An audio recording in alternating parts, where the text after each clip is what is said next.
It's a rivalry you don't want to miss. We've got live updates on the Chiefs pregame at Arrowhead Stadium. And famous American astronaut and U.S. Senator John Glenn dies at age 95. We'll take a look at the life he led and the legacy he leaves behind. Good evening. Thanks so much for joining us right now at 6. I'm Jared Broyles. And I'm Brooke Lennington. It's a big night ahead for Chiefs fans as they prepare to face a division rival, the Oakland Raiders. We'll have complete team coverage of the game throughout the night, but first, KSNT Sports Director Matt Gasper is on the field right now to bring us a preview of conditions and what to expect throughout the game. Matt? Brooke, good evening. Yeah, when I talked to you last hour, it was cold. I think now it's gotten a little bit colder. The wind chill, crazy. Even down here in the field, it's very, very chilly. The ground we're standing on right now, frozen solid. The field, it's only going to get colder as the night goes on. Definitely something these teams are going to have to find a way to deal with, because weather, of course, is going to be a factor once again tonight in this huge AFC West showdown between the Chiefs and the Raiders. If you love rivalries and you love football, this is the place to be tonight. Arrowhead, they actually are supposed to be opening the doors here any second. Now we're waiting for the announcement for people to come down. We're still an hour and a half away from kickoff, but people have been out in the parking lot since about noon, 1 o'clock in the afternoon today, all getting ready for this. Everybody's ready for some football. We are too. We're going to have a lot more. I'll be back a little later on in sports. We'll be able to hear from Derek Carr, Alex Smith, a couple other players as they get closer to this game. Some Raiders guys warming up here behind me in what they expect to be a very, very cold game, something they're not used to. We'll see if the Chiefs are as well. I'll have a lot more coming up a little bit later on in sports. At Arrowhead, I'm Matt Gasper. Brooke, I'll toss it back to you. All right, sounds good, Matt. And of course, we'll check in on the tailgating scene in the parking lot with KSNT Sports' Zoldy DeJungen in just a moment. But first, it's definitely going to be a cold night, as Matt said, for those dedicated Chiefs fans. But can we expect the chill to stick around for the weekend? Let's check in now with KSNT Storm Shack Chief Meteorologist Matt Miller to find out.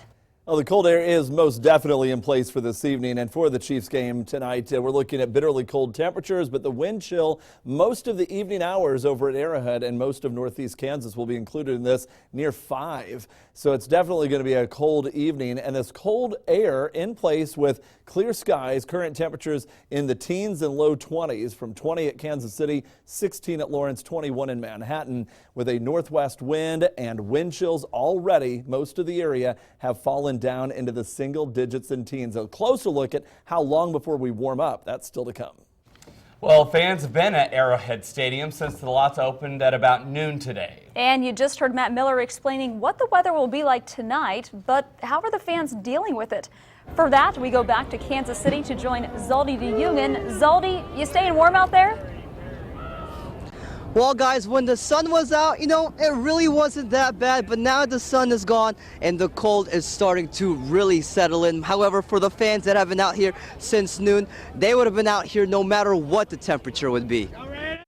A familiar sight all around Arrowhead Stadium, a sea of red with a few sprinkles of black. But with all one thing in common, they're all bundled up to the brim. Oh, yeah. It's not bad right now. It's not bad. It's a little frigid, but I got my fire going. I've got on several layers right now, and then my Chiefs scarf keeps my face pretty warm. With the forecast of below freezing and the wind chill in single digits, the fans knew what they got themselves into. Cold weather, 13 degrees. Right now the field's froze up, they said. Yeah. But, we're from Oakland, and you know what, we don't like the cold, but hey, everybody's got to play in it. There's no excuses. And many followed suit, as thousands expected to be in attendance for one of the biggest games this season. The best Thursday night football game of the year right here. This is going to determine who wins the AFC West. It's going to determine who gets first place home field advantage throughout the Super Bowl. So, with that being said, will the cold really affect some of the fans tonight? It doesn't matter because we're going to win. Yeah. We're going to be warm with the victory. Let's go, Chiefs! Let's go! Now you heard them expect Arrowhead to be once again loud and proud when these two teams kick off at 7:30. Reporting live from Arrowhead Stadium, Zoldy DeJungen for KSNT Sports. All right, thank you, Zoldy. Stay warm, and I bet if you wore red, you'd be even warmer. And right here after the game, a story you won't want to miss. 1 year as a free man after 16 years locked up for a murder he never committed. It's not a story you'd see on Netflix, but it's one that happened right here in northeast Kansas to this man. Floyd Bledsoe was planning on spending the rest of his life in prison until a year ago. New evidence and a confession from the actual murderer set him free. Now, a year later, Bledsoe admits there are unanswered questions. Not only do I believe I have a right to know, but I think the public has a right to know, so that they can see the truth. We'll tell you what questions he has tonight on KSNT News at 10, as well as where he's working now and how he met his girlfriend. Don't miss this story tonight on KSNT News at 10. A death row inmate convicted of killing his family will face the Kansas Supreme Court later this month. James Craig Kaler was sentenced to death in 2009 for shooting and killing his estranged wife, her grandmother, and his 16 and 18-year-old daughters. The state Supreme Court is set to hear his appeal argument on December 16th. Kaler is raising several issues, claiming trial error and issues with his death sentence.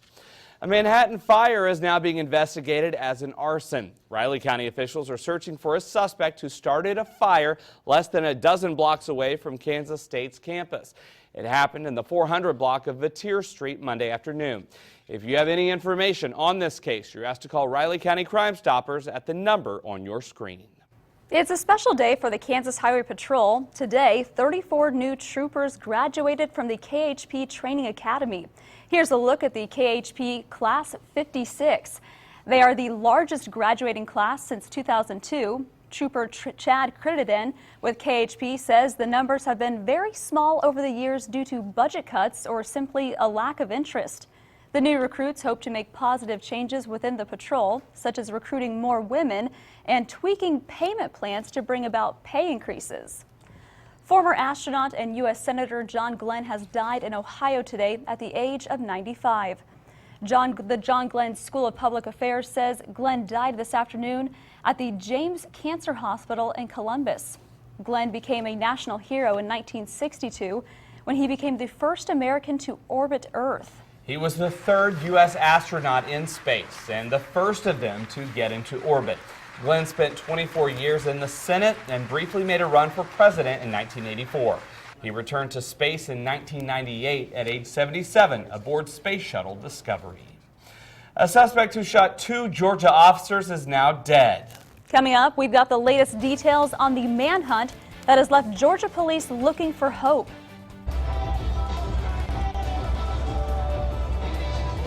Arrowhead Stadium now as we get closer to kickoff for the Chiefs and Raiders. Matt Gasper will have a preview for us in just a few minutes. And tonight we are looking at some very cold temperatures out ahead of us as we head through the night. A mainly clear sky and very cold, but a few scattered clouds start rolling our way tomorrow and more so into the weekend. A look at that coming up after the break.